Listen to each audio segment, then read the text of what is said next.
पहले हम बात करते हैं हेमंत सोरेन की। आपको बता दें कि सोरेन की मुश्किलें बढ़ रही हैं। 31 तारीख यानी कल का दिन बेहद भारी होने वाला है। कल सोरेन पेश होने वाले ईडी के सामने। उससे पहले अपनी सत्ता बचाने की तैयारी उन्होंने कर ली है। कैसे, देखिए रिपोर्ट में।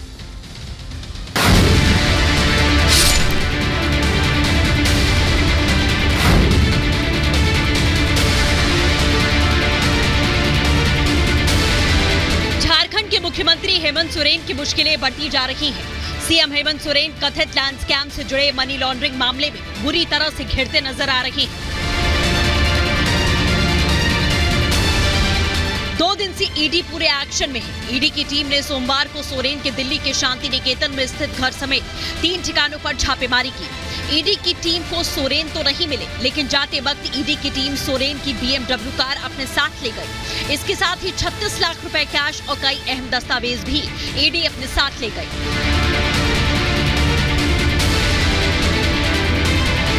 इधर ईडी के नोटिस के बाद गायब हुए हेमंत सोरेन का पता भी चल गया। 30 घंटे की गुमशुदगी के बाद अचानक मुख्यमंत्री हेमंत सोरेन 30 जनवरी को रांची में प्रकट हो गए।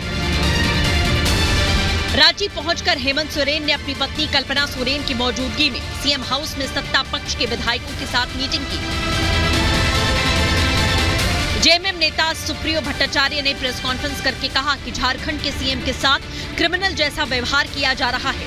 जब उन्होंने पूछताछ के लिए 31 जनवरी का समय दिया था, तो ईडी उनके आवास पर क्यों गई? माननीय मुख्यमंत्री कल ईडी को बुलाए 31 को, तो किसके आदेश पे ईडी समय के पहले माननीय मुख्यमंत्री के दिल्ली के सरकारी निवास पे पहुंचते हैं? बीजेपी हेमंत सोरेन पर तंज कस रही है, तो जेएमएम हेमंत सोरेन को बदनाम करने की नियोजित साजिश करार दे रही है। कभी कभी सुन करके मैं कल्पना करता हूं कि ये व्यक्ति मुख्यमंत्री है और मुख्यमंत्री दिल्ली से चुपके से भागा, तो वो दृश्य कैसा रहा होगा। जो व्यक्ति पुलिस से डरता है, क्या बोलते हैं, डर रहा हो, ईडी से डर रहा हो, सीबीआई से डर रहा हो, तो झारखंड की जनता की वो हिफाजत क्या कर सकते हैं। चाहे जितनी भी लंबी लड़ाई लड़नी हो, लेकिन लड़ी जाएगी और फिर चोरों का जहां जगह होता है उस जगह पर ही उसको पहुंचा दिया जाएगा। निष्ठा की पराकाष्ठा है बाबूलाल जी का। क्या इस राज्य का जो मुख्य विरोधी दल है, उनके अध्यक्ष और उनके सांसद जिस प्रकार का भाषा बोलते हैं, उन पर बहुत जल्द हम लोग आपराधिक मुकदमा करेंगे। ये कहां जाते थे? कभी किसी को बताया इन्होंने? कहां लापता हो गया? भाषा भी नहीं मालूम आपको? सीएम हेमंत सोरेन ने मंगलवार शाम फिर विधायक दल की बैठक बुलाई। कयास लगाए गए कि कल्पना सोरेन को मुख्यमंत्री बनाए जाने पर चर्चा। बैठक में कल्पना के नाम पर कोई सहमति बनी या नहीं, यह भी साफ नहीं है, लेकिन इतना जरूर है कि ईडी एक्शन में है और मुख्यमंत्री हेमंत सोरेन मुश्किल में। इसीलिए अपनी गिरफ्तारी से पहले प्लान बी पर काम कर रहे हैं, ताकि जेल यात्रा के दौरान पत्नी कल्पना सोरेन उनकी कुर्सी संभाल कर रखें। Bureau report, Republic Bharat. और इसी बीच एक बड़ी खबर आपको बता दें, सोरेन की बैठक में 4 विधायक नहीं पहुंचे हैं। बसंत सोरेन, सीता सोरेन नहीं पहुंची, लॉबिन हेम्ब्राम और चमरा लिंडा भी नहीं पहुंचे हैं। आपको बता दें, विधायकों के साथ में सोरेन की बैठक खत्म हो गई है। भाई को लेकर जो बात लगातार जारी थी, वो इस बैठक में नहीं पहुंचे। हालांकि कल आपको बता दें कि माना जा रहा है कि ईडी के सामने जब पेश होंगे हेमंत सोरेन, ईडी के रुख के हिसाब से वो ये फैसला लेंगे कि उन्हें सत्ता की चाबी किसी को सौंपनी है या नहीं। सवाल यही है। और इसी के साथ में आपको बताएं कि कल फैसला सोरेन की ओर से लिया जाएगा। लेकिन अब आगे बढ़ते हैं और बात करते हैं लालू परिवार की, क्योंकि लालू परिवार की मुश्किलें खत्म होने का नाम नहीं ले रही हैं। कल लालू प्रसाद यादव से 10 घंटे लंबी पूछताछ हुई और आज तेजस्वी यादव से लमसम 8 घंटे पूछताछ हुई है। आगे भी बुलाया जा सकता है। मुश्किलें बढ़ती जा रही हैं। देखिए इस रिपोर्ट में।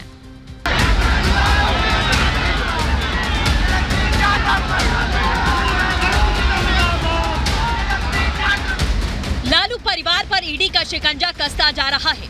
लैंड फॉर जॉब मामले में लालू परिवार की मुश्किलें बढ़ती जा रही हैं। लालू यादव से लगातार 10 घंटे पूछताछ होने के बाद आज उनके बेटे तेजस्वी यादव से लंबी पूछताछ हुई। जैसे ही बिहार के पूर्व डिप्टी सीएम राजधानी पटना के ईडी दफ्तर पहुंचे, वहां मौजूद आरजेडी विधायक और कार्यकर्ताओं ने जमकर नारेबाजी की। तेजस्वी यादव जिंदाबाद के नारे लग रहे हैं। लगातार तेजस्वी यादव और लालू परिवार पर यह शिकंजा कसता जा रहा है। आज एक तरफ जहां पूछताछ हुई तो दूसरी तरफ राउज एवेन्यू कोर्ट ने 9 फरवरी को तलब कर लिया है। तमाम लोगों को संज्ञान लिया राउज एवेन्यू कोर्ट ने और उस पर एक बार फिर अब इनको पेश होने को कहा गया है। हम तस्वीरें दिखा रहे, देखिए जो केंद्रीय सुरक्षा बल के जवान हैं गेट के पीछे मुस्तैद हैं, किसी को अंदर जाने की इजाजत नहीं है। कल आपने देखा लालू यादव के साथ मीसा भारती पहुंची थी, आज तेजस्वी यादव खुद आए और अंदर गए हैं। हम आपको तस्वीरें दिखा रहे हैं, ये देखिए नारेबाजी करते हुए कार्यकर्ता यहाँ नजर आ रहे हैं। लालू परिवार से ईडी की पूछताछ को लेकर सियासत तेज हो गई है। आरजेडी ने ईडी की कार्रवाई के बहाने बीजेपी पर हमला बोला। आरोप लगाया कि बीजेपी सत्ता का दुरुपयोग कर ईडी के कंधे पर रखकर बंदूक चला रही है। तो चुनाव जीतने के लिए विपक्षी नेताओं को परेशान करो, ये तो हद हो गई ना। बीमार व्यक्ति, बुजुर्ग व्यक्ति आदरणीय लालू प्रसाद जी 9 घंटे तक पूछताछ, सब चीजों का जवाब दिया जाएगा। लड़ाई जांच एजेंसियों से नहीं, भाजपाइयों से है। ईडी की कार्रवाई थोड़ी है भाई, ये बीजेपी है। आप गौर से पढ़िए, ईडी में बीजेपी नजर आएगी, बीजेपी में ईडी नजर आएगी, इसको कार्रवाई कहते हैं। वहीं बीजेपी ने बिना वक्त गवाए आरजेडी को आड़े हाथों ले लिया। बीजेपी ने लालू परिवार पर भ्रष्टाचार के गंभीर आरोप लगाए। 1997 में किसकी सरकार थी और लालू प्रसाद जी जब मुख्यमंत्री रहे तो चारा खा गए और जब रेल मंत्री हुए तो बच्चों की नौकरी खा गए। तो इसका जांच तो होगा ना। राजवंशों की सत्ता 1947 में समाप्त हुई थी। अब लोकतंत्र का आवरण ओढ़े हुए जो लोकतांत्रिक राजवंश हैं, उनकी सत्ता को चुनौती मिल रही है। तेजस्वी यादव को ईडी ने 5 जनवरी को पूछताछ के लिए दिल्ली बुलाया था, लेकिन वो नहीं गए थे। बीते 48 घंटे में लालू परिवार को झटके पर झटके मिल रहे हैं। एक तरफ बिहार की सत्ता गंवानी पड़ी तो दूसरी तरफ उनके परिवार से लगातार land for job scam case में ईडी की पूछताछ जारी है। लालू परिवार के कई और सदस्यों को भी ईडी ने नोटिस जारी करके बुलाया है। खबर ये भी है कि तेजस्वी यादव पर गिरफ्तारी की तलवार लटक रही है। Bureau report, Republic Bharat. और अब बात आप करेंगे जयपुर में किस तरीके से हिजाब को लेकर बवाल मचा है और शिक्षा विभाग इस समय अलर्ट मोड पर है। क्या है पूरी खबर, देखिए रिपोर्ट में।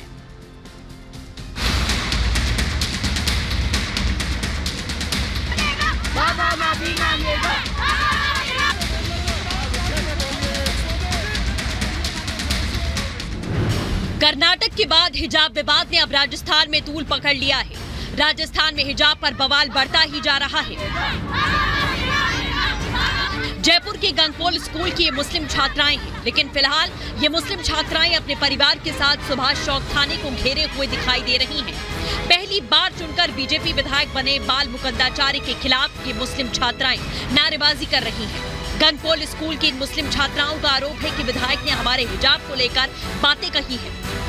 ना हिजाब तो ऐसा नहीं है, ड्रेस कोड है, लेकिन मुझे नहीं लगता कि ड्रेस कोड में हिजाब से कोई प्रॉब्लम हो सकती है। आपको सोचिए सिर्फ फेस कवर होता है, ड्रेस कोड में तो ड्रेस कोड थोड़ी चेंज होता है हिजाब से। हमारा जैसे कि इस्लामी अधिकार है, हम इस हिजाब ओढ़ के ही, हिजाब हमें सेफ फील होता है हिजाब में, लेकिन वो कह रहे हैं कि हिजाब हटाना चाहिए। वहीं गंगपोल स्कूल की हिंदू छात्राएं बीजेपी विधायक बाल मुकुंदाचार्य के समर्थन में उतर आई।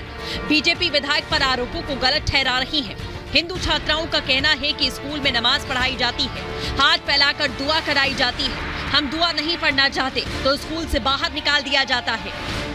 पर हर शुक्रवार की शुक्रवार मोमदनों की प्रिय होती है, दुआ बोलती है। ये टीचर लोग माइक में उस गाने को लगाते हैं, फिर सब बच्चे ऐसे करके दुआ माँ बोलते। कैसे करते हैं? हम उनकी हर बात मानते थे, हम क्या करें? अगर नहीं माने तो टीचर्स के। अच्छा, टीचर्स? यस सर, हाँ सर। जयपुर में हिजाब पर बखेड़ा खड़ा होने के बाद बीजेपी विधायक बाल मुकुंदाचार्य ने अपनी बात मीडिया के सामने रखी।